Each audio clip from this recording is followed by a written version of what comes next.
Hello! It is Saturday and I'm making brunch. So I wanted to share with you how I make my eggs Benedict. And mostly this is about how do you make hollandaise, because I know a lot of people aren't familiar. But what else am I doing for brunch today? So I'm doing some potatoes bravas, which you maybe saw me make before. Just the little tiny baby stone potatoes. I have them with olive oil, some smoked paprika, salt, pepper, and I'm gonna throw them in the oven at 400 to roast.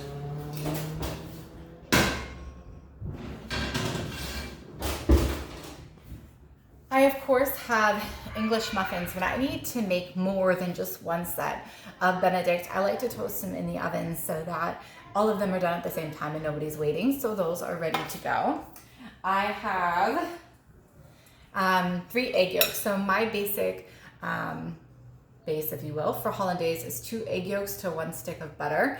I always have extra eggs, so I'm going to put a little more in. So 3 egg yolks I have in there. I have 1 stick of butter that's melted. So technically when you make hollandaise is one of the 5 mother sauces. And it's intimidating for a lot of people because it has, 1, it's a little bit more time consuming to make, but 2, it also has the potential to break, which then also scares people. So a lot of times people get hollandaise when they go out to restaurants, but you can make it at home too. So I'm gonna show you how. 1 stick of butter that's been melted. When you typically make hollandaise, you only use clarified butter. So you put it on the stove at a low heat and the fat will separate from any of the milk solids. The milk solids are what can make a hollandaise unstable and sometimes cause it to break. I'm not fussing over that. I'm not a restaurant, it's okay. And if it does break, I'll show you how we're gonna fix it. So I just took a whole stick of butter and melted it here in the microwave. 1 stick of butter, 2 egg yolks, I'm using 3. And of course you see I have Canadian bacon there on my board.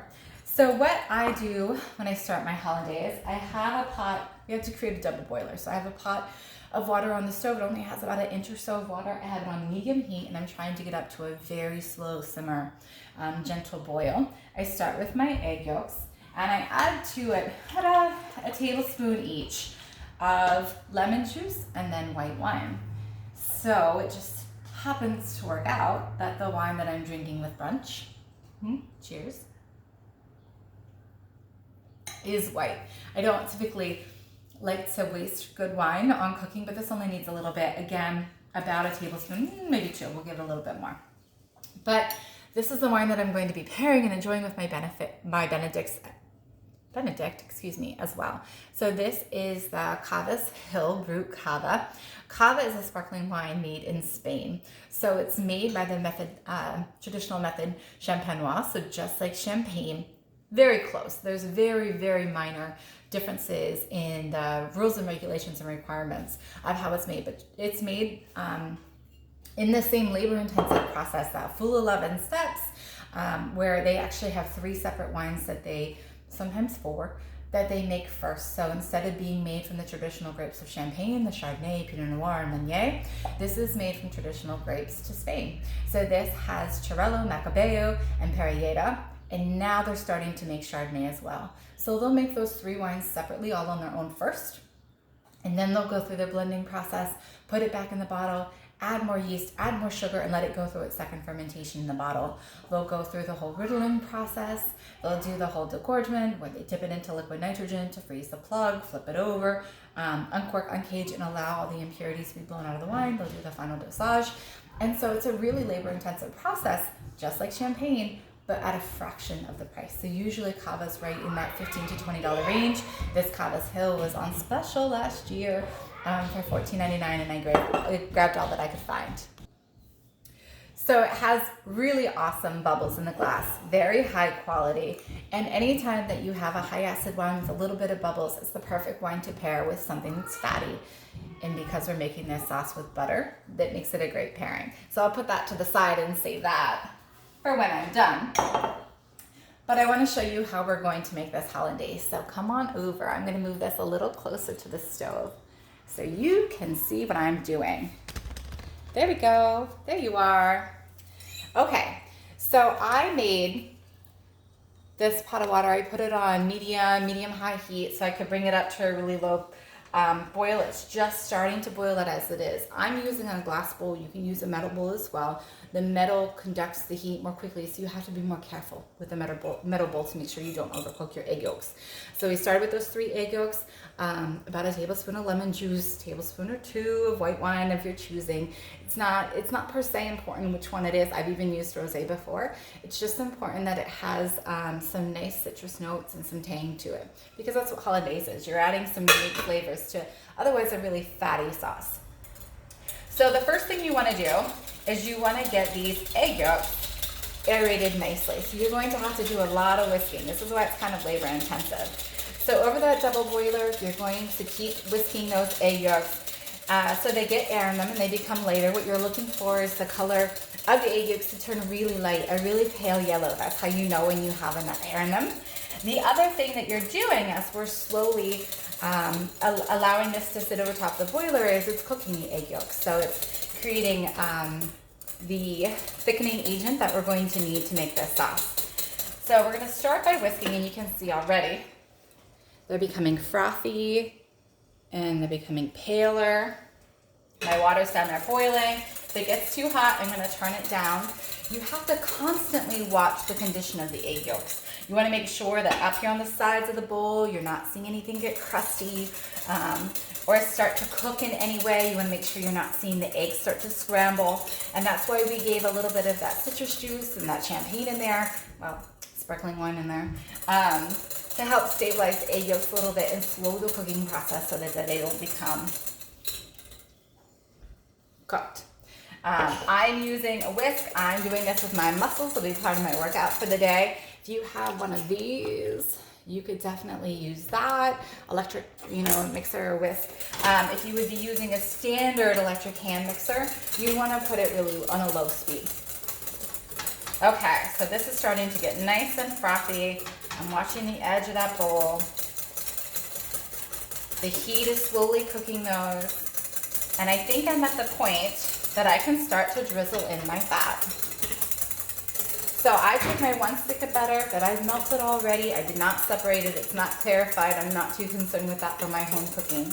But you're gonna just slowly drizzle in a little bit of butter every couple of seconds and keep whisking in between as you do so. Whisk, whisk, whisk, whisk, whisk. And drizzle in some more butter. And as you do this, the sauce is going to get thicker and thicker and thicker. Anytime that you feel that the eggs are starting to cook, you can always just pick up that bowl, take it off the heat, stir it a little bit on the side to let it cool down, and then return it to the heat once you feel that the temperature's dropped of those yolks. Again, our goal here is not to make scrambled eggs. And you just keep drizzling in that fat a little bit at a time so that the emulsification can occur. If you put all the fat in at once, the sauce will break. It'll be too much for the egg yolks to handle at one time, and it'll fall apart. That can happen to even the best of us. Sometimes the heat gets too hot and they break for the best of us. But what you want to make sure you do is anytime you see any sign of that, you pull it off, and then I'll also give you a hint on how to recover it if you need to. But I want you to see, I've just started, and look how it's already such a beautiful sauce. So I'm going to go ahead and get the rest of my butter in, and I'm going to come back to you and we're going to talk about how we season it, okay? Okay, I'm back. It didn't take long at all. So here's that hollandaise sauce that we made. It is beautiful, nice, gorgeous ribbons, absolutely perfect. So now we're going to go ahead and season this. Let me see if I back up there a little bit more. You can see me better. So we already have the lemon juice and we already have the wine in here to give it a little bit of tang. So what you want to do first is just taste it, see where you're starting. Good, but definitely needs a lot more flavor. So I like to put just one drop of hot sauce in mine. Gives it another layer of flavor. That's so interesting. Go ahead. There we go. Drop of hot sauce. I use unsalted butter for everything I do, so I'm going to need to add salt into mine. I'm of course going to add pepper into mine. I'm going to do a little bit more lemon juice. I'm going to do a little bit more wine. Restaurants usually use white pepper because they don't like to see the pepper flakes in the hollandaise. At home, I don't care. It makes no difference to me. I just like the seasoning. I'm going to do a little bit more lemon juice. I'm going to do another splash of that wine. See where I'm at here for this beautiful hollandaise. It's so good. A little bit more salt and I think will be perfect. Now this hollandaise is the base for so many other sauces that people make. So if you wanted to make béarnaise, you would just add some shallot and some tarragon. If you wanted to make sauce charon, you would add some tomato paste to this, but this is where you start. I'm going to be doing a little bit of a Maryland style, if you will, to my Benedict today. So I'm going to be using some Old Bay as well to season ours and get on top of our Benedict. But otherwise, oh, I'm sorry, two other things I have to tell you. So how do you store this and keep this nice? So I made this now. My potatoes are still roasting. They're not going to be ready for a little while. One of the best tricks I found, well, there's two. You can either use a coffee urn, unslated coffee urn, and that'll keep it really nice. Or if you don't have it at home, if you have one of the double-walled water bottles, you know, that keeps things hot or cold for 24 hours, it's perfect for this sauce. So I'm going to go ahead, I'm going to pour my sauce into this to keep it nice and hot, and then I'll show you some of the last steps. Well, actually, I'll just tell you. The only thing I have to do besides the potatoes roasting, I'm obviously going to toast up my English muffins. I have my Canadian bacon that I'm going to pan sear, and then you need your eggs, poached eggs. I don't do the traditional method of poaching eggs in a water bath with the vinegar in the water. It just don't ever turn out right for me, and I'm always disappointed. So I just do a sunny side up egg. The way I do that, grease the bottom of your pan really nicely, get it nice and hot. I get my eggs in the pan, I pour some water in, and I cover it with a lid. Then the water that's in the pan will steam the top of the eggs. You never need to flip them. They're sunny side up. They're nice and tender. And of course, the whole yolk is still running in, or dippy, as us Pennsylvanians call it. So I'm going to finish up the last steps of our breakfast. I'll make sure I post pictures of the final product. Hope you have a happy Saturday and a great brunch as well.